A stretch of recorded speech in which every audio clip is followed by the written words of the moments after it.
வணக்கம். அடியேன் அவினாசி ஜோதிலிங்கம், பிரசன்ன ஜோதிட ஆராய்ச்சியாளர். இந்த சேனல் வழியாக உங்களை எல்லாம் சந்திப்பதிலே மட்டற்ற மகிழ்ச்சி.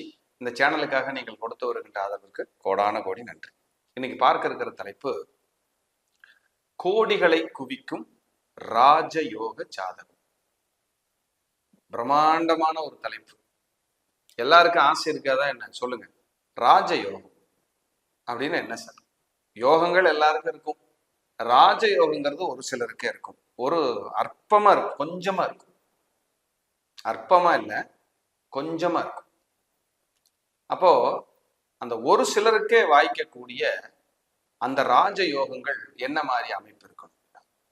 எல்லாருமே பணக்காரங்களா பிறக்க போறதில்லை, எல்லாருக்கும் பணம் வந்துட போறதில்லை. ஒரு சிலருக்கு அந்த காசை அனுபவிக்கிற, சொத்தை அனுபவிக்கிற, பணத்தை அனுபவிக்கிற சக்தி கிடைக்கும். அதுவும் நம்ம பிறவியின் கர்ம ரகசியமே. கர்ம விதிகளின், கர்ம வினைகளின் அடிப்படையிலேயே நம்ம பிறவி அமைகிறது. அதுல ஒருத்தங்க நல்லா வாழ்றாங்க, இன்னொருத்தர் ரோட்ல படுத்து தூங்குறாங்க, இன்னொருத்தர் விபத்துல இறந்துடுறாங்க, இன்னொருத்தர் கோடிகளை கட்டி புரள்றாங்க, இன்னொருத்தர் பிரம்மாண்டமான வாழ்க்கை வாழ்றாங்க. நமக்கானது நம்மை விட்டு போகாதுங்க. நம்மை விட்டு போனால் அது நமக்கானது அல்லங்க. இதுதான் சூட்சமம். இதை தெரிஞ்சுக்கிட்டோம்னா மனசுக்கு நிம்மதி வந்துடும் முதல்ல. சரி, இப்ப விஷயத்துக்குள்ள போவோம். யாருக்கெல்லாம் இந்த கோடிகளை கொடுக்கணும்? முதல்ல பணம் அப்படின்னாலே என்னன்னா, ரெண்டு கிரகங்க. ஒன்று சுக்கிரன், இன்னொன்று குரு. சுக்கிரன்கிறது எப்படி தெரியுங்களா? பெட்டி கேஸ். 1000 ரூபா, 10,000 ரூபா, 20,000 ரூபா, 50,000 ரூபா வச்சிருக்கேன் சார் அப்படின்னா அது சுக்கிரன். ₹1,00,000 வரைக்கும் இருக்கு சார் அப்படின்னா சுக்கிரன். இல்லை 50 லட்சம் 20 லட்சம் இருக்குன்னா சுக்கிரன். இந்த கோடிகளில் மல்டிபிளா பிரம்மாண்டமா பணம் பொருளக்கூடிய இடங்கள் எல்லாம் பார்த்தீங்கன்னா குரு பகவான். குரு தான் பெரிய பணங்களை கொடுக்கறதுக்கான அதிகாரம் கொண்டவர். இந்த 12 லக்னங்கள்ல இந்த பொருளாதாரத்தை அனுபவிக்கணும்னு பிறக்கிற லக்னங்கள் இருக்கு. எல்லாருக்கும் பணம் வந்துடாது. ஆனா பணம் அப்படிங்கறதுக்கான கொடுப்பனைக்கான லக்னம்னு பார்த்தாங்கன்னா விருச்சிக லக்னம் தான். ஏன்னா அவங்களுக்கு தான் 2ஆம் அதிபதி 5ஆம் அதிபதியா வருவார், குருவாவே வருவார். இது ரொம்ப ஒரு ஸ்பெஷல். இது எல்லாரும் நீங்க விருச்சிக லக்னத்துல பிறந்தவங்க எல்லாருமே காசு வச்சிருப்பாங்கன்னு சொல்லல. விருச்சிக லக்னம்னா அந்த பணம் பொருளாதாரத்துக்கான அந்த எலிஜிபிள் உள்ள ஒரு லக்னம்னு சொல்ல வர, நல்ல ஒரு அந்த கடாட்சம் இருக்கிற லக்னம்னு சொல்ல வர. அது இருக்கும். எப்படியாவது எனக்கு பணம் வந்துடும் சார், ஏதோ ஒரு ரூபத்துல வந்துடும் சார்னா விருச்சிக லக்னத்துக்கு அது இருக்கும். அப்படிங்கிறத உண்மை. அப்போ விருச்சிக ராசிக்கு ஒத்து வருமா சார்? நான் 50% நம்ம எடுத்துக்கோமே. அப்ப பாருங்க, இந்த குரு சுக்கிரன் தான் பணம். உங்க ஜாதகத்துல 2ஆம் அதிபதி அப்படிங்கிறத பணத்துக்கானவர். இது பேசிக். இப்ப நான் சொல்ற கருத்துக்கள் எல்லாமே பொதுப்படையானது. உங்க ஜாதகத்தை பார்த்து நீங்கள் அதுக்கப்புறம் அதை மேம்படுத்தி கொள்ளலாம். பொதுவான கருத்துக்களை நான் பேசியிருக்கிறேன். இது ஒரு 80% கண்டிப்பா உங்களுக்கு பொருந்தி வரும். அப்போ ஒரு ஜாதகத்துல பணபரஸ்தானம்னு இருக்கு.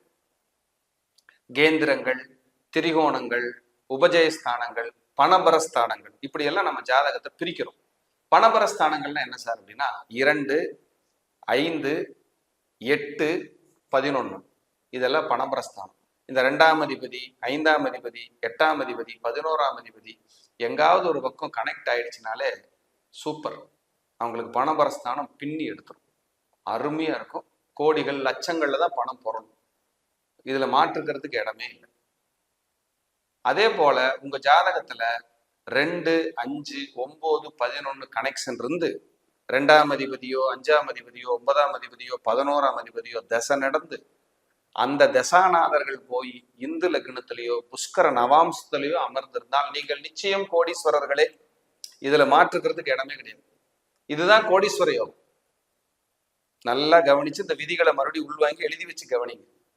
உங்க ஜாதகத்தில் 2ஆம் அதிபதியோ, 5ஆம் அதிபதியோ, 9ஆம் அதிபதியோ, 11ஆம் அதிபதியோ ஒன்றுக்கொன்று தொடர்பு கொண்டு தசாயோ புத்தியோ, புத்தி விட்டுருங்க, தசை நடந்து அந்த தசாநாதர்கள் அமர்ந்த இடம் இந்து லக்னமாக இருந்து அல்லது இந்து லக்னத்தின் அதிபதியோடு இணைந்து புஷ்கர நவாம்சத்தில் இருந்தால் நீங்கள் நிச்சயம் கோடீஸ்வரர்களே. இதுல மாற்றுக்கிறதுக்கு இடமே. இதெல்லாம் இல்லைன்னா வராதுங்க, கிடைக்காதுங்க. சும்மா போட்டுட்டு நம்ம தலைவலி பண்ணிக்கிறது வேஸ்ட். அதான் உண்மை. அப்படி அதை ஆக்கர்ஷணம் பண்ணிக்கிறதுக்கு ஒரு விதி இருக்கு. நம்ம பொருளாதாரத்தை ஈர்த்துக்கலாம், இழுத்துக்கலாம். நமக்கு ஏதாவது ஒரு தேவைக்கு நம்ம அதை பண்ணிக்கலாம்னா அந்த ஆக்கர்ஷணம் பண்றதுக்கு உங்க ஜாதகம் ஒத்துழைச்சு. இப்ப நான் ஒரு ஜோதிடரா இருக்கேன், நான் பலன் சொல்றேன். என்கிட்ட வந்து ஜோதிலிங்கம் கிட்ட போனோம், பரிகாரம் சொன்னாரு, பழிச்சதுங்கிறதெல்லாம் அப்புறம். நீங்க என்கிட்ட வந்து பரிகாரம் சொன்னா, பரிகாரம் வாங்கிட்டு போனா, பரிகாரம் கேட்டுட்டு போனா பழிக்கணுங்கிறது முதல்ல எனக்கு விதி இருக்கணும். இருந்தாதான் உங்களுக்கு பழிக்கும். இதுதான் சூட்சம். இறைவன் ஏதோ அதை நம்ம கருணை கொடுத்துருக்காரு. நம்ம சொல்லும் போது அது பழிக்குது. நிறைய பேர் நல்லா இருக்காங்க. எல்லாரும் நல்லா 100ல 100ன்னு சொல்ல மாட்டேன். கண்டிப்பா 85% சூப்பரா இருக்காங்க. இது எந்த மாற்றுக்கிறதுக்கு இடமே கிடையாது. அப்ப கோடிகளை குவிக்கணும்னா அந்தந்த தசா புத்திகள் நமக்கு வரணும். முதல்ல 70 வயசுல வந்து பிரயோஜனம் இல்லை, 20 வயசுல வந்து பிரயோஜனம் இல்லை. நம்ம வாழ்ற வாழ்க்கைக்கான அடித்தளம், ஆதாரம் இந்த உலகத்தை புரிஞ்சு, உறவுகளை புரிஞ்சு, நண்பர்களை புரிஞ்சு, ஏன் பக்கத்து வீட்டுக்காரங்களை புரிஞ்சு, ஏன் பொண்டாட்டி உள்ளையிலேயே புரிஞ்சு நம்ம வாழ்க்கை ஸ்டார்ட் பண்ற வயசே 40 தொற்று. அது வரைக்கும் ஒன்றும் தெரியாது. ஏமாந்துருப்போம், இழந்திருப்போம், அடிபட்டிருப்போம், எல்லாத்துக்கிட்டையும் கெட்ட பேர் வாங்கியிருப்போம். எல்லாம் இழந்து முடிஞ்சதுடா மாப்பிள்ள, அவர் அவ்வளவுதான்டா ஜோலிடான்னு சொல்லும் போது ஒருத்தன் எந்திரிச்சு நிப்பா பாருங்க, அங்கதாங்க நிக்குது அந்த யோகங்கள். அதாங்க பெரிய வெற்றி. அந்த சூட்சம ஒண்ணு நம்ம ஜாதகத்துல இருந்துட்டா வளர்ச்சி தான். இன்னொருத்தர் ஜெயிச்சிட்டாரு, ஆடிக்கார் வாங்கிட்டாரு, இனோவா வாங்கிட்டாரு, 5 மாடி கட்டியிருக்காரு, 3 மாடி, இதெல்லாம் நமக்கு தேவையே கிடையாது. தேவையில்லாத மன உளைச்சல் இது. அவங்க கொடுப்புன, அவங்க பிராப்தம், அவங்க முன்னோர்கள் செஞ்ச புண்ணியம் அவங்க இருக்காங்க. இது உங்களுக்கு நீங்க அவங்கள பார்த்து அப்படி இப்படின்னு இருந்தீங்கன்னா உங்களை மாதிரியான ஒரு ரொம்ப லோவா போறதுக்கு ஆளே வராது. நீங்களே உங்களுக்கு எதிரி. யாரை பார்த்து கம்பேர் பண்ணாதீங்க, யாரை பார்த்து கம்பேர் பண்ணாதீங்க. நீங்களா இருங்க, நீங்களா இருங்க. உங்களுக்கு தகுதிக்கு உங்களுடைய சக்தி எதுவோ அதுக்கு லீடரா இருங்க. அதுதான் சூட்சமம், அதுதான் வெற்றி. அதை விட்டுட்டு அவர் இப்படி இவர் இப்படி, இது தேவையே இல்லை. ஏன் என்னை விட ஒரு ஜோசியர் நிறைய சம்பாதிக்கலாம், அவர் ரொம்ப நல்லா இருப்பார், இருக்கட்டும், அது அவருடைய புண்ணியம். என்னை விட ஒருத்தர் லோவா இருக்கலாம், அவரோட கர்மா, பாவம் அது. அதை விட்டுட்டு அவர் எப்படி டெய்லியும் 50 கிளைண்ட் பாக்குறாரு, ஆடிக்காரில் தான் வந்துட்டு போறாரு, அது எனக்கு தேவையில்லை. என்ன காரணம்? அது அவருடைய பிராப்தம் சார். அந்த பிராப்தம், அந்த கிரகங்கள் கொடுத்த புண்ணியம், இறைவன் கொடுத்த அருளாசி. அதுல பொறாமப்பட்டோம்னா கிரகங்களுக்கும் இறைவனுக்கு தான் நம்ம துரோகம் பண்றோம்னு அர்த்தம். நம்மளை நாமளே ஏமாத்திக்கல, அதெல்லாம் ரெண்டாவது. அப்போ இயற்கை பாருங்களேன், எவ்வளவு ஒரு விஷயத்த நுணுக்கமா ஒருத்தருக்கு ஒருத்தர் லிங்க் பண்ணி கரெக்டா கொண்டு போயிட்டு இருக்குன்னு நம்ம தாங்க அதை புரிஞ்சுக்கிறது இல்லை. எல்லாருமே பிறந்த உடனே கோடீஸ்வரங்களா? சிலர் சும்மா இல்லை, சொற்பமா இருப்பாங்க. எல்லாருக்கும் அது கிடைச்சிடாது. ஆனா ஒரு குறிப்பிட்ட வயசுல, ஒரு 40 வயசு 45 வயசுக்கு மேல வளர்ந்து ஜெயிச்சு முன்னேறி இப்படிதான் வருவாங்க. எத்தனையெல்லாம் இழந்து மேல வருவாங்க, எத்தனையெல்லாம் இழந்து மேல வருவாங்க.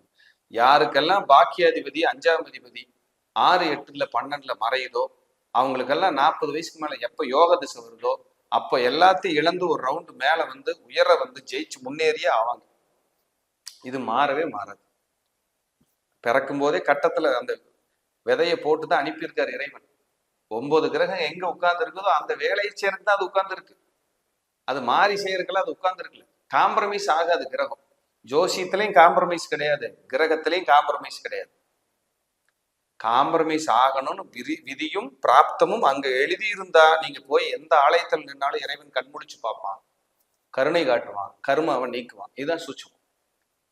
அதை விட்டுட்டு நாம எல்லாத்தையும் நான் மாத்திடுவேன், நான் மாத்தி கொடுத்துருவேன்னா, எனக்கு அந்த மாதிரியான பிராப்தம் இருந்தா நான் செய்ய முடியும், இல்லைன்னா இல்லைங்க. கண்ணதாசன் சொன்னதான் மறுபடியும் இங்கேயும் சொல்ற, ஐயா அவர்கள் சொன்னதுதான், விதியை வெல்லவும் விதி வேண்டும். இதான் சத்தியம். இது நம்ம கட்டத்துல இருக்கா?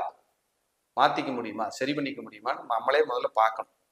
பார்த்துட்டு போய் பிரார்த்தனைகள் மூலியமாக வெல்ல முடியுங்கிறதுல மாற்றுக்கிறதுக்கு இடமே கிடையாது. அப்போ ஒரு மோசமான தசை நடக்குது, ஒரு 7.5 சனி, ஒரு அஷ்டம சனி நடக்குது, ஒரு ராகு திசை, ஒரு கேது திசை, அதுல 7.5 சனி வந்துருச்சுன்னா சரணாகதி, இறையர். 3 விதிகள்ல ஒவ்வொருத்தங்களும் பிறக்கிறாங்க, 3 விதிகள்ல. அதை பேசின சப்ஜெக்ட் பெருசு. அப்ப அந்த கர்ம வினைகள் என்னங்கிறத நம்ம பார்க்கணும். அதுக்குத்தான் நம்ம பிரசன்ன ஜோதிடம்னு ஒண்ணு வச்சிருக்கிறோம், முன்னோர்கள் கொடுத்துருக்காங்க.